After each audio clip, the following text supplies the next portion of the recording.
Acts chapter 12, verses 1 to 11, and then I will pray, and then we'll begin from there. So it's not a terribly long amount of verses, but it's the beginning of a very important story, and one that has a number of really valuable exegetical kind of points to it. So, Acts chapter 12, verses 1 to 11.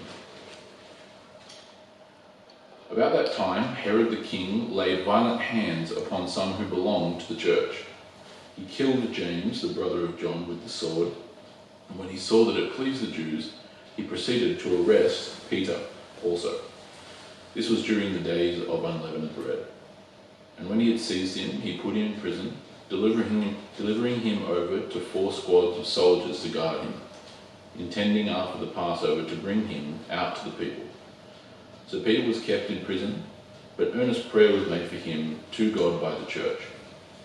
Now when Herod was about to bring him out on that very night, Peter was sleeping between 2 soldiers, bound with 2 chains, and sentries before the door were guarding the prison. And behold, an angel of the Lord stood next to him, and a light shone in the cell. He struck Peter on the side and woke him, saying, "Quickly, get up." And the chains fell off his hands. And the angel said to him, "Dress yourself and put on your sandals." And he did so. And he said to him, "Wrap your cloak around you and follow me." And he went out and followed him. He did not know that what was being done by the angel was real, but thought he was seeing a vision. When he had passed the first and the second guard, they came to the iron gate leading into the city. It opened for them of its own accord, and they went out and went along one street, and immediately the angel left him. When Peter came to himself, he said, "Now I am sure that the Lord has sent his angel and rescued me from the hand of Herod and from all that the Jewish people were expecting." Let's pray.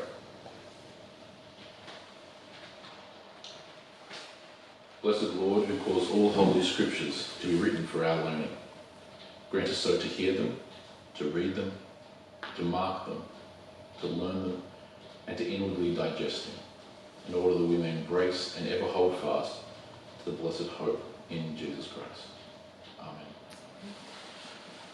So, this is the proverbial great escape of Peter from prison. There are a number of points that are going to be made here this morning that are going to be kind of tangentially then related to the coming week as well. So part of that, of course, will be answered in the next lesson.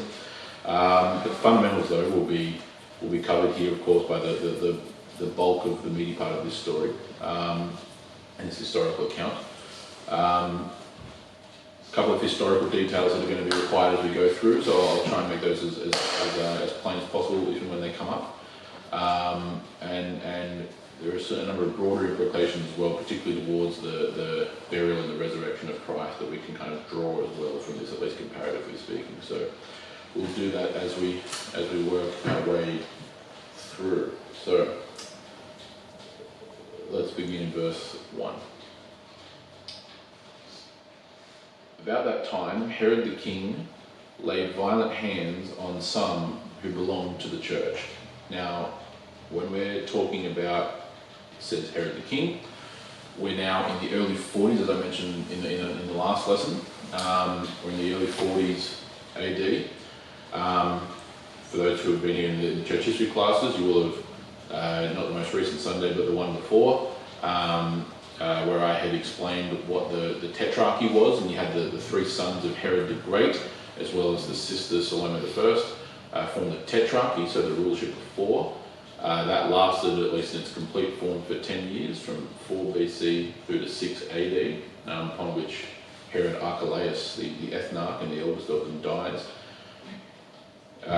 Herod Philip the Tetrarch, he then continues on, as well as the other brother as well, and they continued on at the same times, but they eventually run their way through to then end up to about 39 or so, roughly speaking, in terms of the Tetrarchy coming to its end in the form of Herod Antipas, and Herod Philip the Tetrarch, which is where the reference to the other part of the Tetrarchy. This Herod is the latest Herod, known as Herod Agrippa. Okay, So Herod Agrippa was the king of Judea from 41 to 44 AD. Okay, 41 to 44. He unifies, or in one sense reunifies, the territories of the Tetrarchy under one kind of centralised rule, territorially speaking. He's very much, this shows you the level to it, but this shows you the level again which this is further devolving to, in the fact that Herod Agrippa is, as I mentioned in those church history classes, Rome and the Jews have become very much in league by this point. This is the next greatest movement in that. Herod Agrippa was actually raised not just in Rome, but he was actually raised in the imperial court in Rome. He was childhood friends with Claudius, who would go on to become the fourth Roman emperor, and they were, again, literally friends from childhood. Hence why his full name was Marcus Julius Agrippa, which is a very Roman name. He then is installed and is crowned king of Judea, as I mentioned, in 41 AD. And he reigns for 4 years in total, inclusive, up to 44 AD, where he then dies, potentially of poisoning, but we don't know. But anyway, and that's the end ultimately of the Herodian dynasty. And so this at this particular point in the early 40s, we have a scenario where the king of the Jews is someone who was quite literally raised in the Roman imperial court and raised as a Roman. He was had dual identity in that sense, kind of like with Paul, had Jewish ethnically, Roman citizenship as well. That's exactly what the case was for Herod Agrippa. He was Jewish in that sense, at least broadly. He was Judean in one sense, and then also particularly Roman as well. Wasn't he Edomian? Yeah, so in terms of that's what I'm saying, Jewish in a sense in terms of being king of the Jews, but the whole Herodian dynasty is Edomian, right? So they're Edomites, which is, as I explained in that church history class, already part of the problem in terms of what's going on here. But there's this in Herod Agrippa we have the really overt display at the monarchical level of the syncretism that had existed by this point between the Judeans and which I'm just using as a generic term, the Judeans and the Romans. So this is the last of the Herodian kings, Herod Agrippa, who is as bad and as worse, if not worse historically than any of them. Known for many things, but his persecutions of the Christians is one of the things that he was most certainly famous for. And this is where we get one such example in an overt sense of this kind of persecution. And so it was about that time, the time period that we just had referred to back at the end of chapter 11, so that's how we know we're in that same early 40s, that Herod laid violent hands on some who belonged to the church. He gives an example of this here historically. So Herod Agrippa puts to death James, the brother of John, so one of the apostles. And so James, the brother of John, and that's why it's highlighted. This is not James, the brother of Jesus, that's in the Bishop of Jerusalem. This is James, the brother, so the sons of Zebedee, right? And so James, the brother of John, is put to death by the sword, probably by beheading, is what that tends to mean when someone's put to the sword, or they'll just simply stabbed to death. And when he saw that it pleased the Jews, in verse 3, you'll see that when he is referring to Herod Agrippa, when King Herod Agrippa saw that it pleased the Jews, that the Christians were being slaughtered, he then proceeded to arrest Peter also. Now, this text doesn't literally say in words that he was arrested to be put to death, but the obvious, syntactical implication there is to do the same thing, right? He saw that the slaughter of James was good or pleasing in the eyes of the Jews, and so he sought to then capture and arrest Peter for the same purpose, to put Peter to death as well. So was it a public execution or something that everyone knew about? Oh yeah, for sure, yeah. Yes, exactly. Executions historically have always been a public affair, and there's a whole host of reasons why they have been, and why it's if you have capital punishment, it should be public in that sense. We don't tend to do that. States like nations or states like America that have states in America that have the death penalty tend to do it in privacy, sometimes even behind curtains. That's not how it should be done. If you have it, but here this would have been a very public thing, not just for the kind of propagandistic administration of justice, inverted commas, but literally for that kind of public show of we're taking care of those dead Christians type of deal. And so when you saw that it pleased the Jews and that they snagged an apostle, so I don't know where you're using that term retroactively, they wouldn't have thought it, but they would know that this is one of the original disciples of Christ. This would be a big head, literally and figuratively, to capture.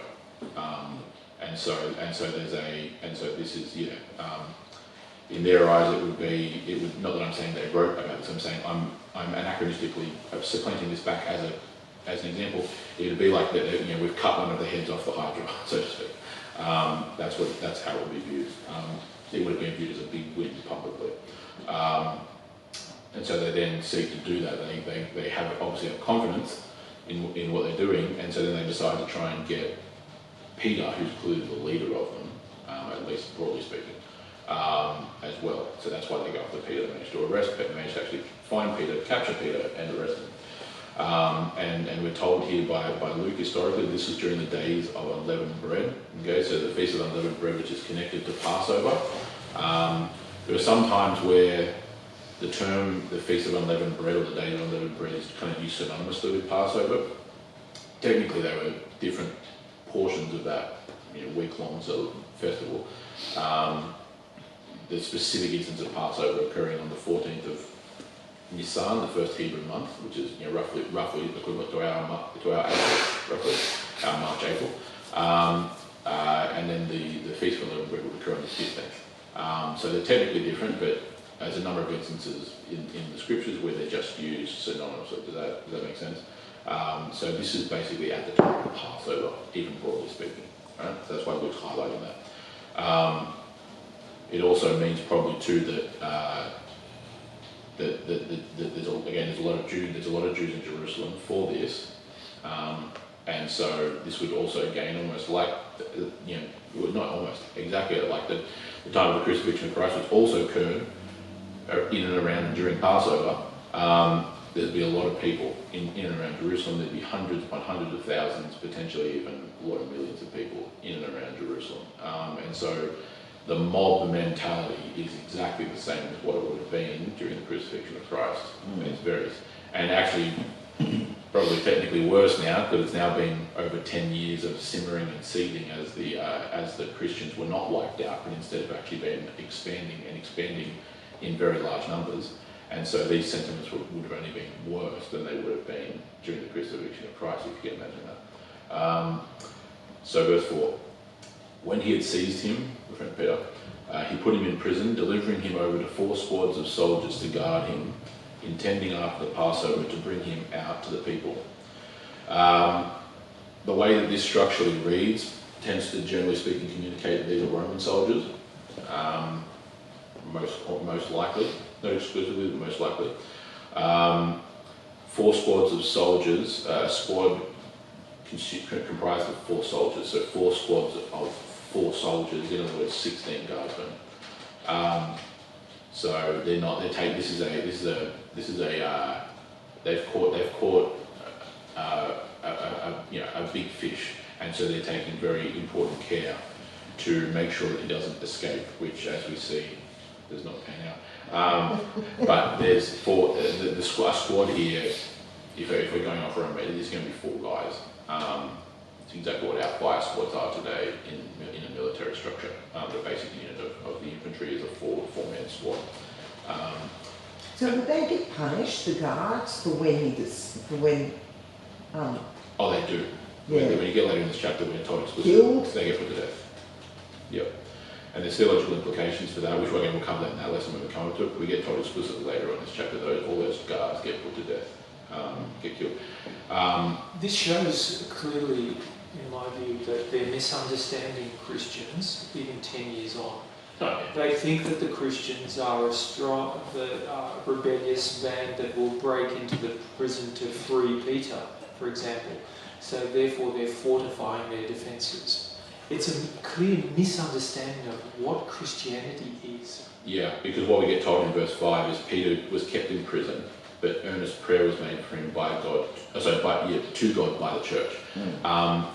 This is where, and I'll mention it here because this is the main part where the kind of line of connection can be drawn.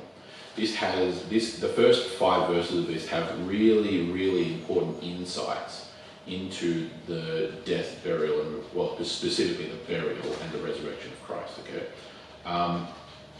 put this in perspective. So yeah, your point there that you said 100% is correct, and I'll come to that in a minute. So 16 guards are put here to guard Peter. Okay, who, to anyone with an inkling of common sense, including the people alive today, is obviously less important than Jesus. Okay. Jesus was going to follow Peter, it's the other way around. Peter was nowhere near as famous as Jesus was, even at this point. He's nowhere near as famous. And so the question then comes with, well, how many guards would have been then guarding the tomb of Christ? We often like to think of it as just kind of like a couple, because they're not explicitly told, there's no point we're actually given an explicit number. But we like to think of it as just like, it's always commonly portrayed even in artwork as like, 2 or 3 kind of thing. I can absolutely guarantee it was not 2 or 3.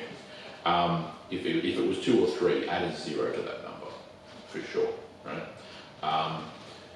There's a couple of things. One, we're told that at one point, across the different Gospels, but in Luke as well, that some of the guards go back into Jerusalem, back into the city proper, to tell them that the body is missing. Okay, some of the guards. So not all the guards, some of the guards. So that implies that obviously it's more than one, because some's a plural.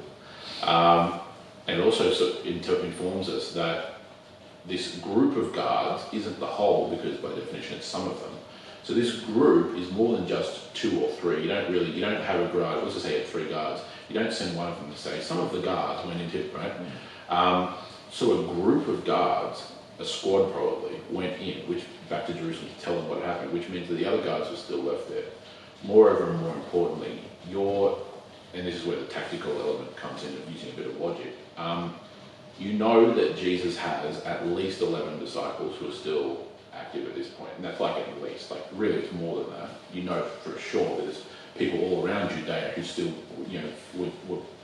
Jesus was popular with. If you're the Roman guards, just taking the Roman side of the equation, and you know that there's potentially at least 11 armed men going to come and try and break into this tomb, how many men would you put on guard? You probably wouldn't just put 2, because you wouldn't want to have them outnumbered 11 to 2 or 11 to 3. That's just the Roman side of the equation. The Jews wouldn't trust the Romans enough to just guard the thing, and they would want their own guys to do. So the Jews would probably demand to Pontius Pilate that they have their own auxiliaries attached to that guard. So it's actually probably Roman and Jewish guards, just because the Jews wouldn't trust the Romans to keep it guarded properly. Jesus' tomb was guarded, because again, and it's also a tomb complex. This is the tomb of Joseph of Arimathea, a very wealthy man, which would have not just been like a little tombstone like we have in a cemetery. You think of it like a mausoleum, right? With a garden and with an actual plot of land. This would have had 20 to 30 guards guarding Christ, at least 20 to 30, okay? Which also makes the concept of his body being stolen even more ridiculous when you then consider the reality that there wasn't just 2 or 3 guards, which already would be a done deal, because the idea of all 3 guards falling asleep is also ludicrous. But then multiply that by a factor of 10, which is what it would almost certainly be, and it becomes beyond the pale. That his body was clearly not stolen, yet we know it's not there, because no one's ever disagreed in the history of the world that the body is still there. Right? Something clearly happened, and it wasn't theft, because how do you somehow manage to make 30 guards just not do their job? And more importantly, no one's punished in terms of like death for having like had the body stolen. It's just, the body's no longer there now. Do you know what I mean? All the evidence so clearly points to what is clearly taught. Supernatural. Something supernatural. Yes, resurrection and supernatural. It's the only thing that makes any logical sense based on the actual fact of history that even the enemies of God in that day didn't disagree with.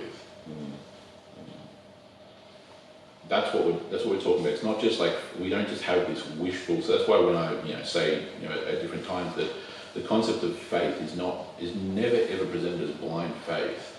This isn't blind faith in anything. Like God has orchestrated events to have people record eyewitness testimony to these things for veracity's sake, for being able to verify the truthfulness based on actual corroborating evidence from witnesses who have seen these things, right? We come to a similar scenario here. This is 16 guards guarding Peter, 2 of which are literally practically standing right on top of him. Like they are in the cell, and he is sleeping between the 2 guards, right? Not necessarily all you could find, but they're right there, kind of thing.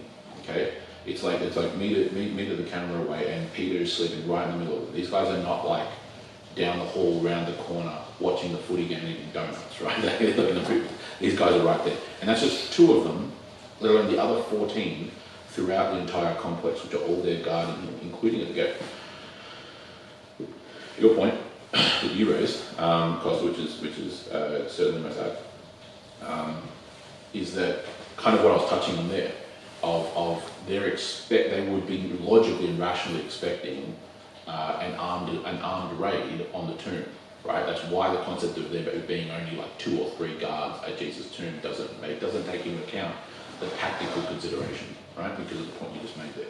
They're clearly expecting an armed raid on the jail. But that's not what comes. What comes is weapons smart is a lot like what we see in the Old Testament. I could pick any example. Let's take a really obvious one, like Gideon. Gideon, as he's going to war against the Midianites for their invasions and their slaughters and their raping and pillaging, we're clearly told that Gideon and the Israelite army is superior numerically. Very clearly, we're explicitly told that he's told by God to trim that number down, because otherwise you'll sit around prideful and boastful, thinking that you won the victory, not me.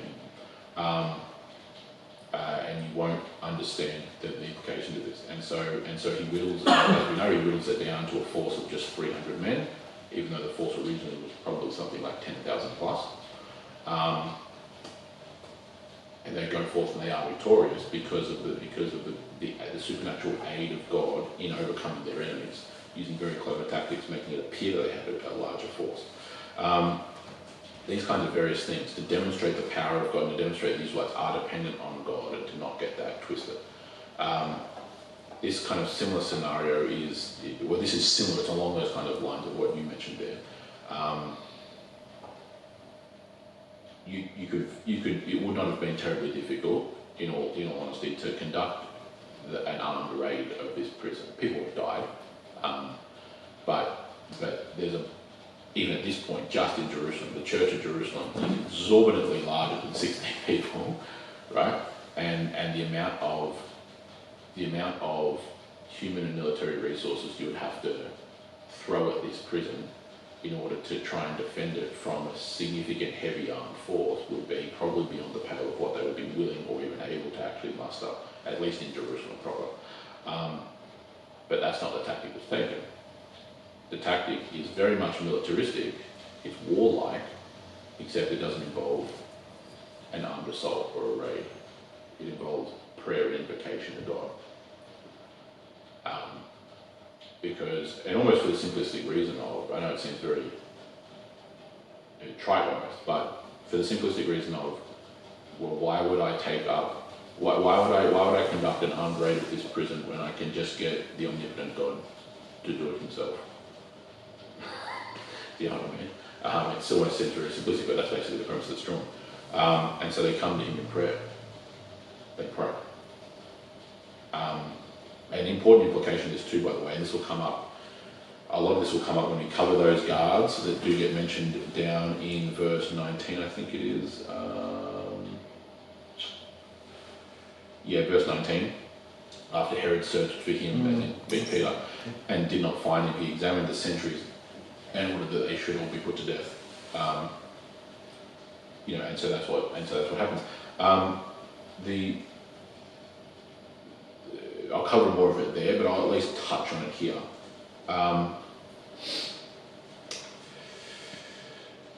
What do we think those, I'm asking rhetorically because I kind of answer, but what do we really think that those prayers from the church look like? We often tend to think that these would be nice little prayers containing nice words, praying nice things, and that no bad thing, nothing too calamitous or violent would befall anyone, and we think of these prayers as being nice. Okay. The prayers would be to free Peter. How do you think that's going to occur? Do you think, for example, that the church was somehow unaware that if Peter escaped, what fate do you think would befall those guards? Well, Their death. Death. They knew that full well. They still prayed, release Peter.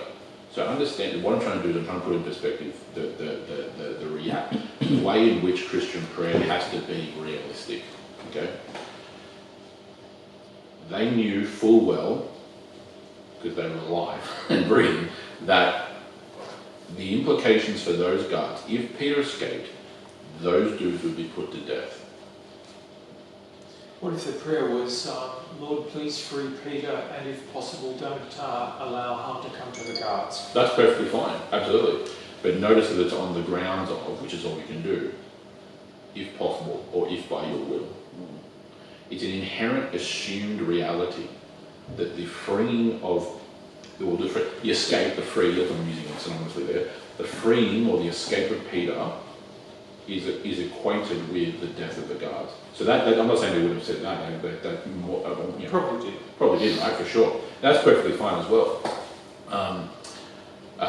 The problem for Christian prayer is when we say, Lord, please free Peter, and have no harm come to the guards. Correct, that's what I'm talking about. That's the problem with Christian prayer. Exactly. It's that's what I mean by the nicety of it. It doesn't take into account the reality of the world. Moreover, it doesn't take into account justice. It doesn't take into account the actual realities of what's going on here.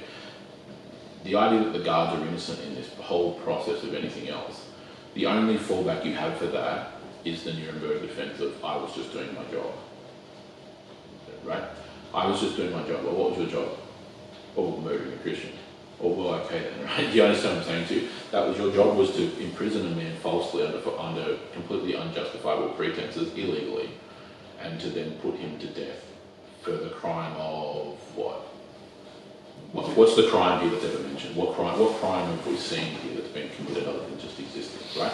Do you know? And that's how all these things go. Again, it's like when we come up later onto the later chapters, like 21 and 20, when Paul is hauled before the court. It's just like Paul basically mocks them for the fact this is such a kangaroo court. This is a joke. The idea that this constitutes the idea of jar, paraphrasing obviously heavily, but I'm applying modern semantics. But his basic point is, and that's why he makes an appeal to Caesar, because he's a Roman citizen. He's able to make an appeal to the imperial court for justice. Which he does there, because the absolute debacle of so-called justice that was taking place in regards to their trial with Paul was just a joke. It was a joke, and a bad one at that. It was just such a farce. No legitimate crimes. No, they weren't obeying any of the actual principles of justice outlined in the law. They were beating him, which was completely illegal. All kinds of things, right? Which is exactly what's going on here. No crimes, no nothing. This whole thing is a charade. It's a kangaroo court, the whole box of dice. And so there's nothing just going on here. The idea that the guards are innocent in this process is ridiculous, because I'm just doing my job isn't an excuse, and the world found that out finally in 1945. Right? We knew that beforehand, it's just that the definitive name on the coffin should have been put in that. We seem to have forgotten that by the time we got to 2020, that I'm just doing my job isn't an excuse, morally speaking, despite how many times that's levied by our peace officers. But nevertheless, that point still stands here. So yeah, the point that the distinction that's being drawn is the one that you've articulated, that Lord, I'm paraphrasing, but Lord free Peter and make sure nothing bad happens to the guards. Doesn't take into account their guilt, doesn't take into account the realities of the world. yes, it can be a prayer that, and God, if it be your will, have mercy upon those guards, 100%. No doubt. No one, literally not, so I'm not questioning that. No one's questioning. But they would have known that the implications, logically, at least in terms of all things being equal, the logical implications, the practical implications of Peter being freed equals death of guards. Still pray that prayer. And that there's all kinds of scenarios where that goes on today. Like, Lord, we churches around the world pray that those in those who are sex trafficked would be freed. Right? As a generic example.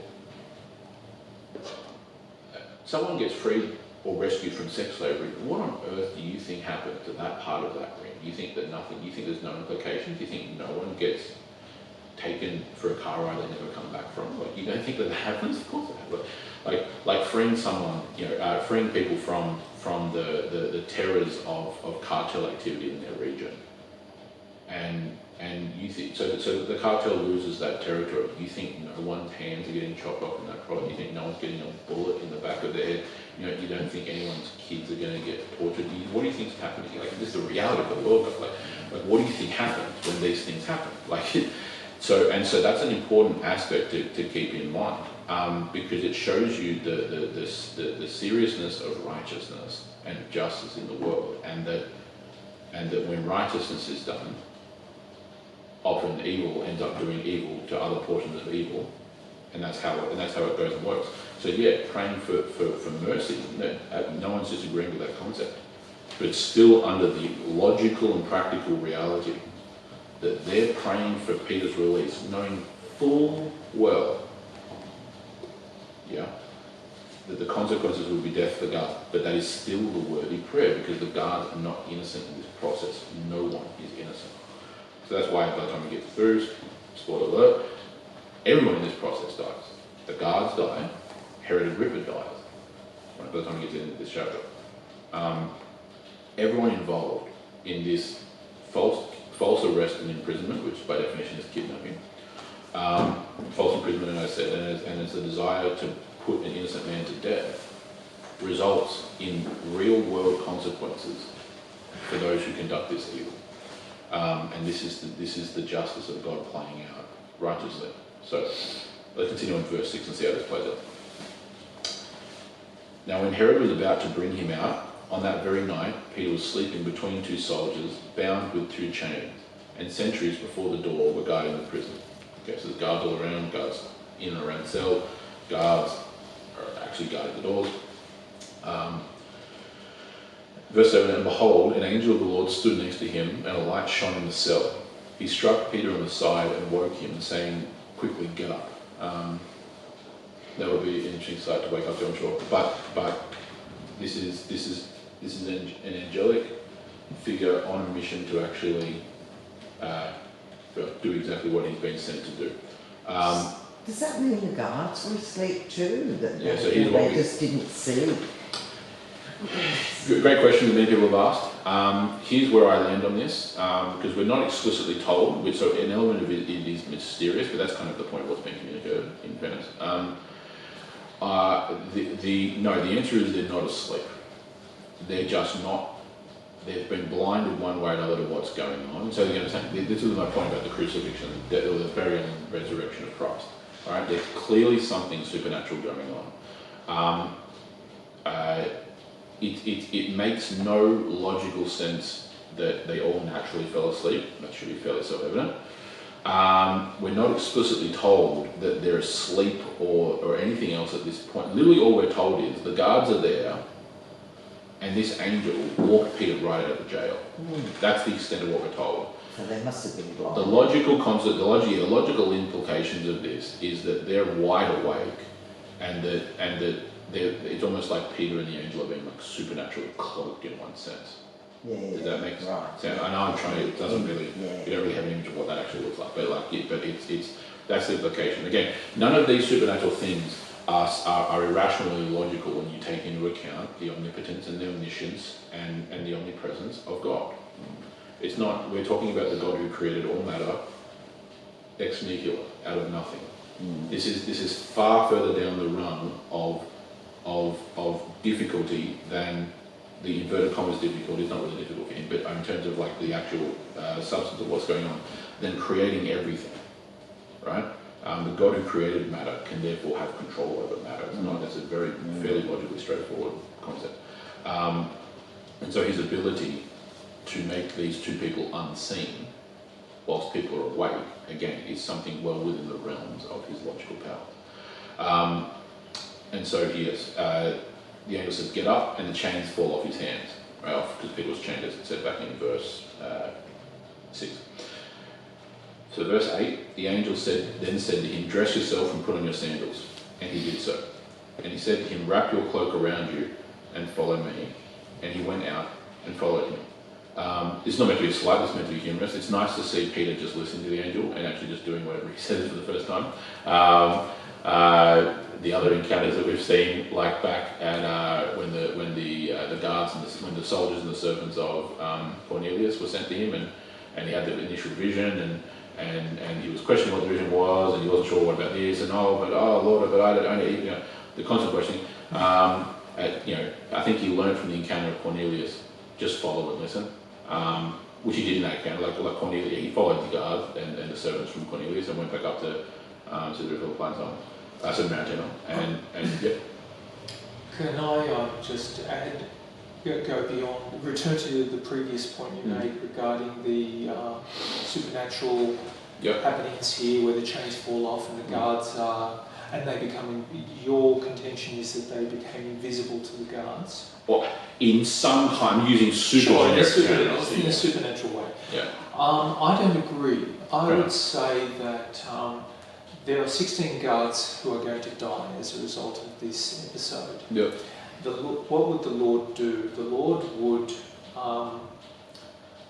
offer an opportunity for conviction before they go to their deaths. In other words, he would offer those 16 souls the opportunity to repent of their sin and then go to their deaths as saved souls, not unsaved.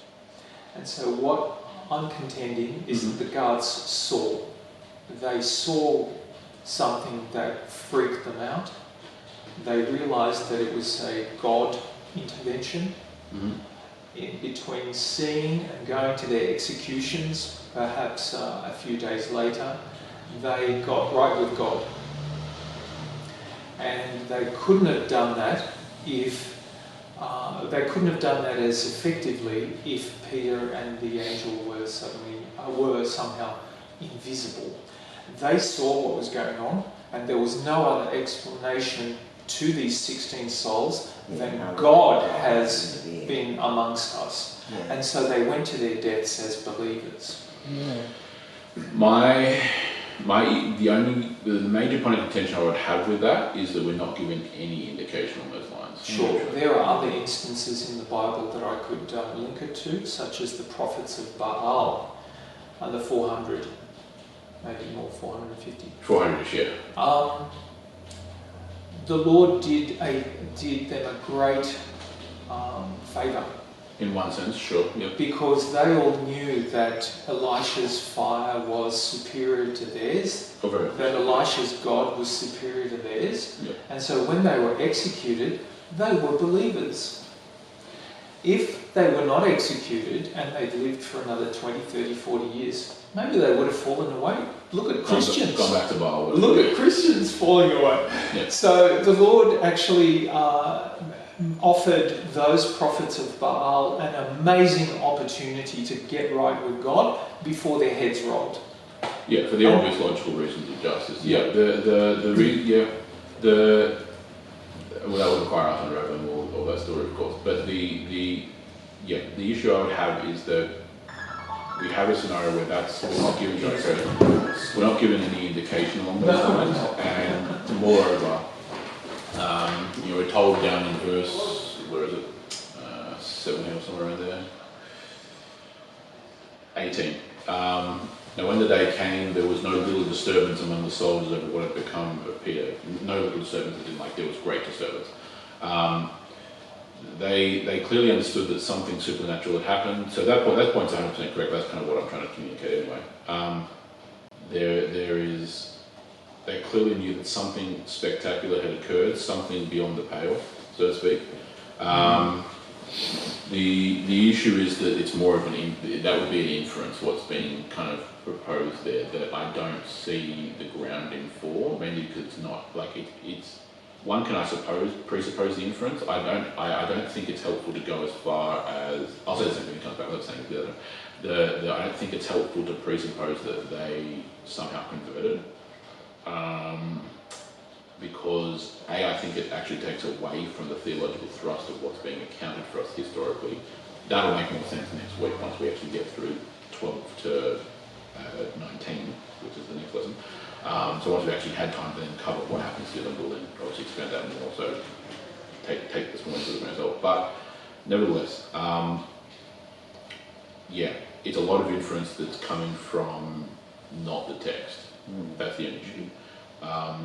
We're not given any indication on those lines. We're actually only given indications to the contrary, is that the standard of justice is still being applied.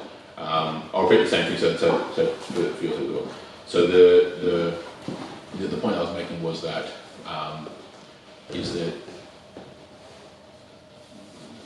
implications or inferences around what their reactions were has some grounding, because like verse 18 tells us there was no little disturbance. In other words, there was great disturbance among them as to what occurred. I think that I would contend that the implication or the inference that they converted draws a bow well beyond what's presented here, by virtue of A, the little detailing of the text. B, there's no other remark where we're given any indication, even inferentially, that the end result for those guards was salvation. Rather the opposite. That I would argue that the overall meta narrative here of the chapter is the justice being administered to the evildoers who tried to kidnap, imprison, and murder Peter. I didn't add that those guards would have been put on trial and they would have had to give evidence. Yep. And their evidence was, in my humble opinion, matching. And it would have confounded the prosecutorial element of the army. Yep. All these 16 would have said individually that this is what we saw. We saw Peter rise. The chains fell off him supernaturally. He put on his cloak and he walked out. They would have had the same evidence in the witness box. And that would have been an opportunity for evangelizing. That's my view. Yeah, no, it would have been maybe. The question, this is so we're part of the discussion of the debate comes down to one factor which kind of doesn't help either of us, which is that we're not explicitly told what they did or didn't see. So that's what I mean. So like the question of were they put to sleep, were they awake, blah, blah, blah. We're not really told that they were put to sleep. We're just literally told that the guards are there on duty. Peter waltzes right out. Did they see this happening? Did they, because we're now because we're not explicitly told the actual specifics, pragmatically, of how this went. Like, we're not watching this on film, on tape, right? Well, we're told it happens quickly. Yes, it happens. It comes out immediately. Yeah, it happens quickly for sure. So there's no dilly-dallying, and that's pretty obvious by the fact that Peter's being given like very straightforward commands here by this angel. Get up, put on your cloak, come. Yeah, like it's very.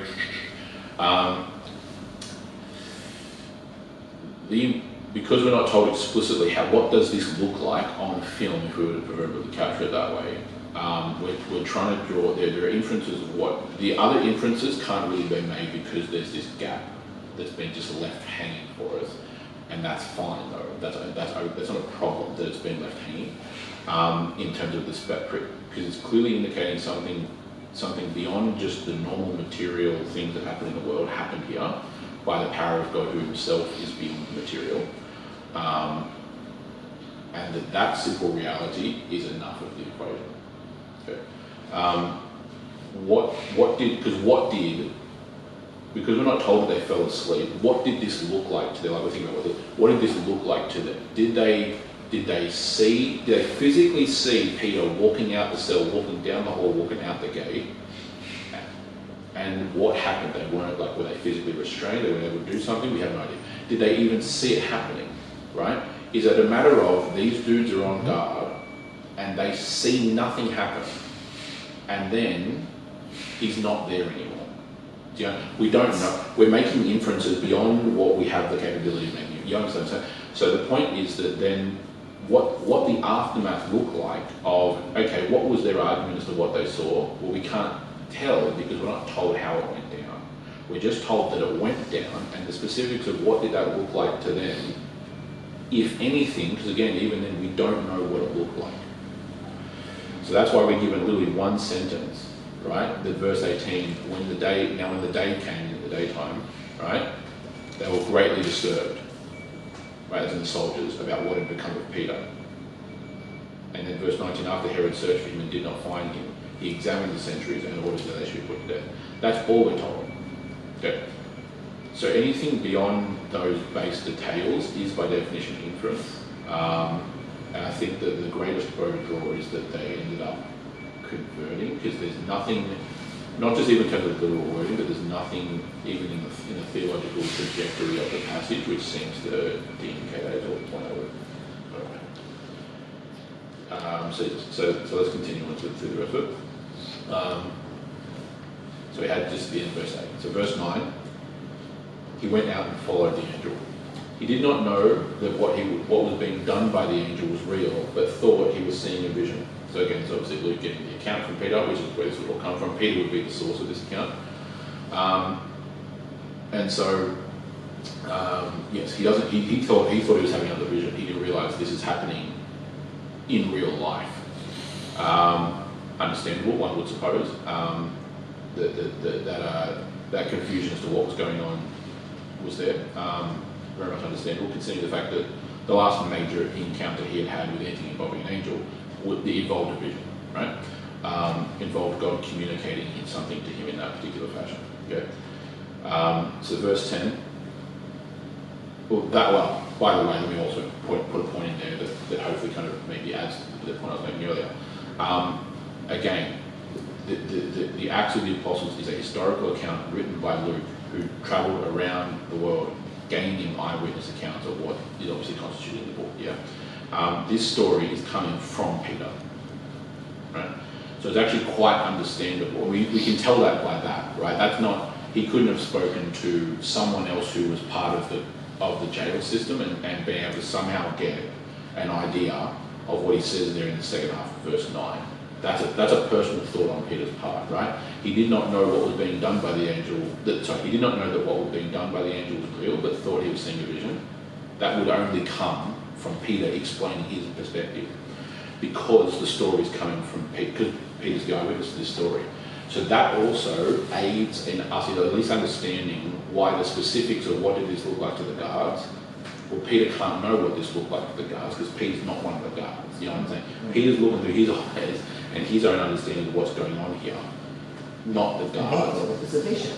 And he thought it was a vision for starters, yeah. So he has no way of knowing. He's not telepathic. He has no way of knowing what the guard's perspective on this was, and that's part of the reason why that's there. It's also the other broad element I mentioned earlier. That's in terms of just the historiographical reason. That's the basis, and that's how this plays out multiple times in historical narrative, right? And that's fine. So, verse 10. When they had passed the first and the second guard, they came to the iron gate leading into the city. Again, this is bit of geography. This is the Antonian, the gate of the Antonian fortress, which is where this is occurring. And so there's a gate on the northern side, I believe it is, of that particular fortress. It has an entrance. It has an entrance into the temple courts, right? So the temple courts, where other things, including trials, held. It's then like a courthouse where you have someone in holding, right? It's then just a doorway into the actual, what we would say is jail, of the complex, the overall temple complex. Okay, and so the Antonian fortress is attached to the temple complex at this time in history, and that's where he's been therefore held. that, if I'm not mistaken geographically, that the Antonian fortress then has other entrances out into the city, which is what they're clearly escaping through. So when we talk about the gates, he's referring to these escape. They're not escape, they're just entrance ways, but for him, an escape route. And so, yeah, they come to the iron gate leading into the city. So from the fortress out into the city is what's referred to there. And the gate opened of its own accord, and they went out and went along one street, and the angel immediately left him. So again, this is all happening. This is like how hostage rescues are conducted in real life. Very quickly, very very quietly, and bang bang bang bang bang, done. They escape out of the prison, out of the Antonian fortress. They escape into the streets. The gate opened by itself again. It's clearly indicating supernatural, something beyond the normality of the world is occurring here. They then head down one street, and then the angel's just gone. Right? He leaves immediately. And what that looked like, again, who knows? It may be like a scenario like, Peter's running and following the angel, and the angel goes around the corner, and Peter goes around the corner, and the angel's not there anymore. Right? It's kind of something along those lines. I'm going to really throw a spanner in the works or a cat amongst the pigeons and ask you this. Yep. It's sort of not meant to have an answer, but it's an intriguing question. Oh, why not? Go ahead. How does the angel know what to do along each step of the way? Is he receiving running instructions from the Lord, let's say, or a higher angel, like turn down this alley, or has he been given the full set of instructions like a blueprint beforehand? Yeah, great question. Yeah, so it's almost like the question you're basically asking is, as far as I'm understanding it, see, I come from military families, so I put this in military terms. Does he have, is he like our modern, special missions units who have a drone flying at 10,000 feet overhead with real live, what's called ISR, intelligence surveillance reconnaissance, like data showing him where people are, and they're saying, all right, like a Jason Bourne movie or something, like, all right, now turn left, the guards are coming. Like, is it happening like that, or did he have the blueprints for it? A great thought experiment. It's about as useful as what your ancestors used to sit around debating about how many angels could sit on the head of a pin. It's a real question, though. No, but it is. Because it must have arisen. The options A or B that I just put must have arisen. Oh no, you're absolutely correct. Yes, no, it's a real question. My immediate landing, and I like it because it's so speculative. But yeah, it's what we're doing is we're trying to draw on. Really, what we're doing is we're playing around with the omniscience of God. We're playing, and I don't mean in a bad sense playing around. I mean we're playing around with the question of the sovereignty of the omniscience of God. I suspect, because then we're talking about a being who's not omniscient. Sure. I suspect, and I would be just using purely logical or Socratic inference here. I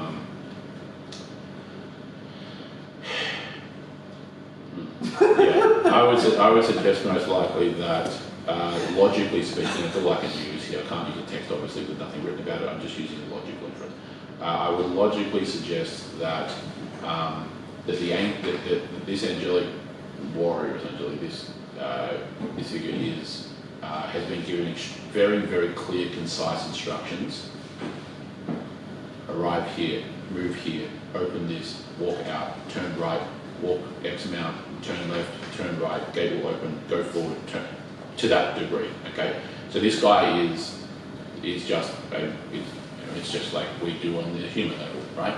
A hostage rescue raid is an extremely precise machine that is functioning to the point of they know exactly where they're going, they know exactly what they're doing. That's why at the highest level of like special operations, those guys will conduct an entire rescue of someone being held hostage in a compound in Afghanistan, and they don't utter a word. It's a fascinating study. They don't need to talk to each other because they know exactly what they're doing. They don't say go left, go right. They just do it. I tend to agree with you that the angel was given authority to act. Oh, I'm sorry. And therefore, he might have gone left or might have gone right under this, depending on the circumstances. However, yeah. Let's compare this briefly because I think it's useful, to the two angels I was literally about to say the exact same thing. who arrive in Sodom. I was just about to say, you should think of this like the two angels. When Lot is there at the door. Correct. Remember, they're telling Lot, we're going to remain in the street tonight. And Lot said, no, you can't do that. And so they've expressed their intentions to remain in the street, but they changed their mind. Yeah, if they're actually convinced. It's seemingly so. Seemingly, yeah. That they're convinced by Lot, and so they do leave the street and they enter the house. So seemingly, they've changed their plans. Seemingly. It depends on how we read that, because here's one thing that can definitely be brought up immediately in that encounter, is that to what degree is that like God asking Adam in the garden, where are you? Exactly. Yeah. You already He knew exactly where he knew exactly where he was. The question of where are you wasn't for God. The question of Adam, where are you, was for Adam. Right? That's the dad asking his 7-year-old son, what do you do with the cookie? Look, we know damn well the kid took the cookie, didn't he? Like, he knows the kid took the cookie. That's the question, right? So yeah, it comes. How much is it like that scenario? Lot's angels were not lying. They didn't tell Lot, we're going to remain in the street. Oh no, I'm not saying that. No. And they were lying. Yeah. No, they said we're remaining in the street. Whether they envisaged moving into their house later on, I don't know. You have to ask those angels. Who knows? It's also not like they couldn't have handled hanging out in the street. I'm pretty sure they could. You know what I mean? So yeah, it's comparatively, how much is it like this? What I'm getting at is do these angels act in a sphere of authority given to them by God or a higher angel, so they can switch left or right, but remain within the general authority? Yeah, but have some actual autonomy. Or are they giving running orders? I don't know. It's fascinating. It's a fascinating question. You'll have to ask John MacArthur. Someone said. It has a fascinating. No, it is a very interesting area of thought experiment. It's fun because we know we're out on a limb theologically here. No one can answer. It's not like we're delving into like the very obvious depths of the Book of Romans or something, like, which is this giant theological treatise which has a very significant and developed theology and philosophy to it. We're out on an absolute limb, and so it kind of makes it exciting or fun, because we're tinkering with things which we clearly know we're not told, right? And so then just becoming a logical thought experiment. There's reasons why. I've said this to other people plenty of times. I actually had a conversation with someone along this person had a bunch of questions, a month or two ago, about this kind of area of like angels and such supernatural things. The point I made from the very outset was a lot of these issues are things that are just quite frankly beyond our pay grade, and that's for a reason. We have the reality of the fact that we are mortal beings confined within space-time, who therefore have limitations to our ability to understand and conceptualize things. A 5-minute conversation with the average person should tend to indicate that we have limitations, ourselves included. There are clearly things that are beyond, and this is perfectly rational, right? Like how many times do I end up referencing, like when we did that series on the Trinity, where I explained the fundamental theology and philosophy of it all, right? A number of points I said we're right up to the border of our own finite mortality here. We can't, us having the ability, and I don't mean the full ability, we have a basic ability, but the full ability to conceptualize what one being yet in 3 persons looks like is about as equal as our ability to imagine a 4-sided triangle. Okay, it doesn't. We're beyond the realm of what we can conceptualize, and that's not a problem. Like that's just a limitation. It's not some limitation of God. That's a limitation of us. It's by definition a limitation of God, right? It's a limitation of us because we are material beings confined within space and time. We don't have the ability to conceptualize beyond that. Obviously, and that's not an illogical problem. That's actually that's the logical point. And so when we start talking about this area, right, where we see that again God clearly has the ability to create other beings or creatures, that's perfectly rational, and they clearly operate and function and serve in Him, again perfectly rational. They're also clearly more powerful than us because they're not humans, perfectly rational. but we're not given a whole bunch of details about them because they're actually not the focus, because he is. Do you know what I mean? I dare say that God's probably wise enough to have figured out, and by figured out I mean know from the very beginning, that if we were given all these giant expositions on these creatures and beings, that I wonder what we might do. Would we maybe, I don't know, build statues of them and call upon them, worship them, pray to them, pray through them, worship them? Because that's never happened, except for all the times that it does. So yeah, right? We're given these encounters because they're not the focus. I mean, they are by definition servants. They're literally called ministers, okay, which is the term that people like me get referred to. That's why you have times in the New Testament where, as you know, right, the word angelos, from which we get angel, as a word means messenger, right? So that's why you have instances where the pastors or bishops are also actually referred to angels. Yes. Not because we're angelic beings, but because of the actual semantics of the word angel. Angelos in Greek, messenger. By the way, it's male. Therefore, by implication, there are no female angels. Yeah, it's a thing that we don't find. Yeah, interesting, isn't it? Yeah, and again, why? Who knows? And also, even not more, necessarily who cares, but who knows? Like, it's just, even more interesting. Therefore, it sort of explains why those fallen angels then sought out human women in Genesis 6. Yeah, so that's a fairly obvious implication of that. That's text, very yeah. interesting. And then we would open a whole other can of worms. Very, very interesting. So they're all males. Amazing.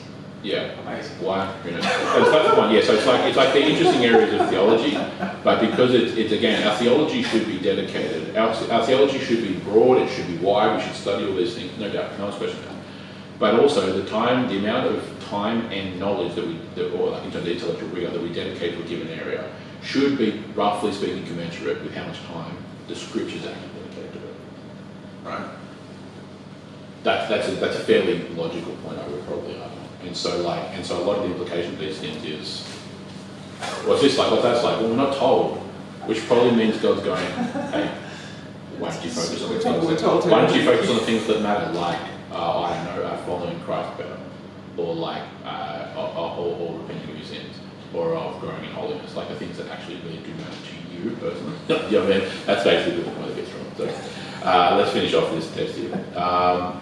So last couple of verses there. Verse 11. When Peter came to himself, when Peter came to himself was in like when he managed to return to full consciousness. Yeah, actually realised that he wasn't either sleepwalking or having a vision or etc. Vivid dreaming or anything else.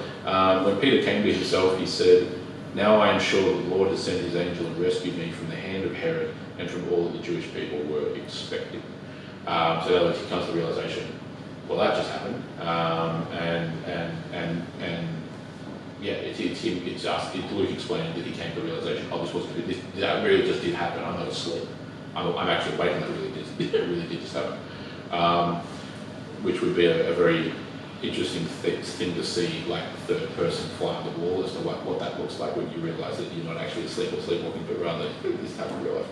So it's at that point that that's the first half. Again, the second half is basically verse 12 onwards. So again, we'll cover verse 12 to 19 in the next lesson, and then the last ending of that with the death of Herod, verse 20 to 25 in the lesson thereafter. Okay, so any questions or other final questions or comments about this morning's passage? Yeah, I've got one comment. Yeah. I think arguably the most important feature, element of this passage is found where we are told that Peter is between two guards. He's in chains. Yep. He's hours away from his head being removed from his torso. Yeah, it's going to happen the next day. Yeah. And what is he doing? He is sleeping. Yeah, exactly. He's not fidgeting. Yeah. He's not crying. He's not in anxiety. Yep. He's not moaning. Yeah. He's calm. He's asleep. It's a lesson, is it not, for all Christians? It is. It's a good book. So in the face of death, we have solace in Christ. Exactly. Yeah. And so that was one of the points I was going to raise in contrast to the death of the guard. But it might as well bring it there now. I'll mention it next time as well. But the contrast that we see between the guards who like there's no small commotion or disturbance or whatever, because they're panicking, right? Whereas Peter, the night he knows full well what's going to happen.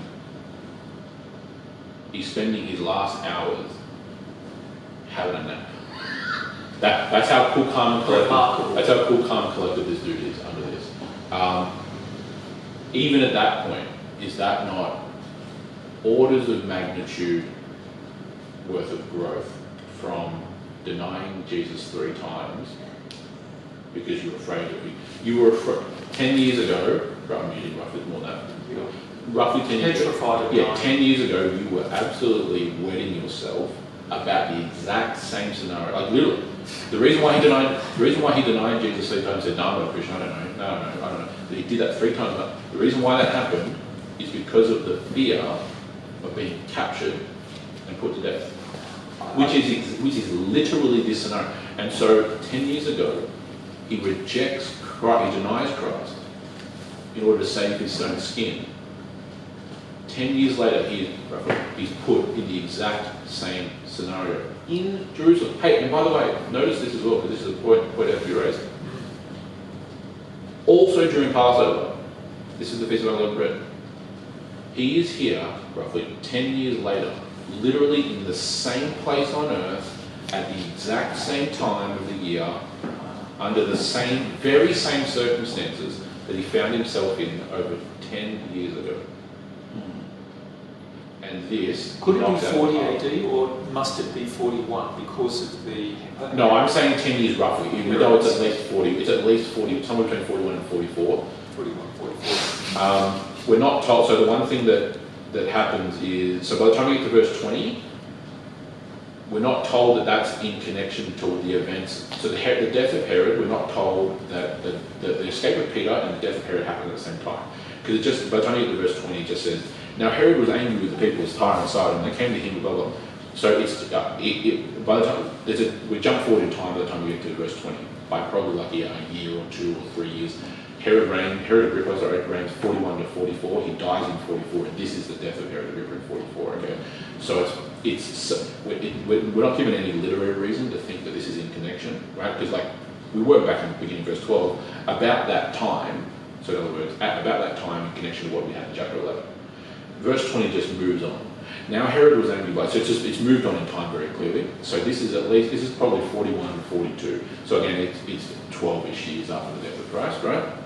It's roughly 10 years, right? So I'm saying 10 years, I'm simply rounding. But over a decade later, he is put in the exact same scenario, in the exact same city, under the exact same circumstances, at the exact same time of the year, Passover. And this time, he triumphs, but isn't killed. He's not only triumphant, he's at peace and able to sleep. Exactly. In the midst of all this. 100%. That's what I mean by triumph.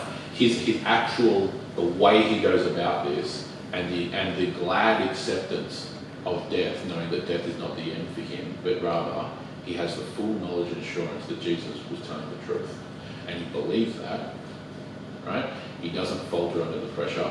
He chooses to spend his last hours kicking his feet up and having a nap. Because that's how absolutely stone cold cool this dude is at this point. Amazing. The history of Christianity is again, Christianity, not just historically, even today, Christianity is clearly the most persecuted religion in the world, and 80% of all people who are persecuted are Christians, right? They're no different today.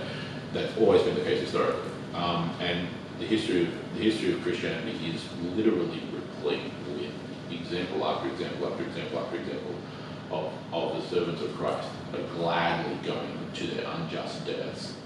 Horrific as they were, beheaded, burnt alive, thrown into the Colosseum to be eaten alive by lions, picked up, drowned to death, name it, right? Boiled, skinned alive. Every single one of these apostles, other than John, because he had a particular job to do in writing Revelation and everything else in the church of Ephesus. Every single one of these apostles died. We've already had one. This is the first one gone, right? The whole chapter begins with one sentence dedicated to the fact that the apostle James, brother of John, is killed by the sword, beheaded or stabbed, whatever. The rest of them they're all the same. Right? Bartholomew gets skinned alive. They try to kill John by dipping him in a vat of boiling oil, blah, blah. They're all killed. And they go, and even not just apostles, because we go, oh, those are the super Christians, right? Inverted commas, not that they are that, because that's what we think of them, and that's fine. But how many countless, at this point now, literally tens of millions of Christians who have gone to death over the course of 2,000 years, gladly that we don't know the names of them, but they will be known forever, who've gone to their deaths, literally singing songs. You know what I mean? Like singing hymns, and standing there tied to a pole, being burnt alive, and they're singing. You know what I mean? That's why. It's not because of some internal endogenous, will that we can just like muster. It's because the source of truth and the source of their hope and the source of faith, I trust, is actually external to them. That's why. And so it's the external source of the consistent, objective and omnipotent truth of God that is their source. And so therefore they can go to their deaths triumphant, because death is not actually a defeat. Death to them is, and to us, is victory. I'll round at that point. It makes something very important for us because it means that if we are being faithful to Christ as we're called to be, and as we can be by His grace and by His power, there is ultimately nothing that can be done to us. What can you do to a man to whom death is not to be feared? Like, what do you do? Like, what you are, if you don't turn, we'll kill you. And you're what? I'm going to live forever, and you think that I care about tacking on an extra 10 years, an extra 20, it means nothing to me. It's what? No. What can you do to me? We'll torture you. All right, we won't kill you, we'll just torture you forever and ever. Well, you can only do that for so long, because eventually you'll eventually torture me to death. But your torturing of me only adds to my glory. It'll make me, it'll add to the glory of the ground that I will then be able to lay down before the feet of Christ. It will only further inspire Christians, because then the more you torture me, the more I'll become known. Obviously, because you'll keep me alive. There's no tactic that can be used. We've won. We've already won. There's nothing that can be done. And this is what Christians have known for thousands of years now. There's nothing. You can't do anything. There's no tactic that can be used, right, against the one who has no fear. The only way to overcome us is if we're cowards. That's it. If we're not cowards, we've got this game set match. You can't. We're overcomers. We're conquerors. That's why the language of conquest gets used. We're conquerors. We conquer in the name of Christ through our obedience to Christ, and through death we actually triumph, not undefeated.